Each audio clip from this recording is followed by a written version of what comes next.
ತಾರೀಕು 24 ಮಂಗಳವಾರ ಮುಂಜಾನೆ 7 ಗಂಟೆಗೆ ಯುವಕರ ಒಂದು ಬೈಕ್ ರ್ಯಾಲಿ ಇಡೀ ಕೊಪ್ಪಳದಲ್ಲಿ ಪ್ರಮುಖ ರಸ್ತೆಗಳಲ್ಲಿ ನಡೆಯಲಿದೆ.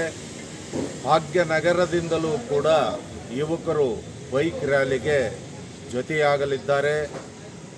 ಬೈಕ್ ರ್ಯಾಲಿ ಮುಗಿಸಿಕೊಂಡು 9 ಗಂಟೆಗೆ ಗವಿಮಠದ ದಾಸೋಹದಲ್ಲಿ ಅಲ್ಪೋಪಹಾರ ಮಾಡಿ ಅಲ್ಲಿಂದ 10 ಗಂಟೆಗೆ ನಮ್ಮ ಮೆರವಣಿಗೆ ಪ್ರಾರಂಭ ಆಗ್ತದೆ.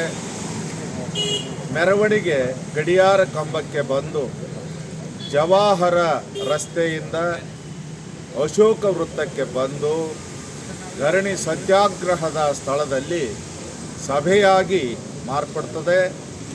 ಸಭೆಗೆ ನಾಡಿನ ಬೇರೆ ಬೇರೆ ಭಾಗಗಳಿಂದ ಸ್ವಾಮಿಗಳು, ರೈತ ಹೋರಾಟಗಾರರು, ಪರಿಸರ ಪ್ರೇಮಿಗಳು ಸಭೆಯನ್ನು ಉದ್ದೇಶಿಸಿ ಮಾತನಾಡಲಿದ್ದಾರೆ.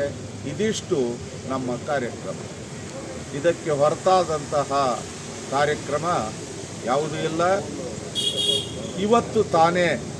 ಇವತ್ತು ತಾನೇ ಬಲ್ದೋಟದ ಹಲವಾರು ವಸ್ತುಗಳನ್ನು ವಾಪಸ್ ಕೊಡ್ತಕ್ಕಂಥ ಕಾರ್ಯ ಈಗಾಗಲೇ ಮುಗಿದು ಹೋಗಿದೆ.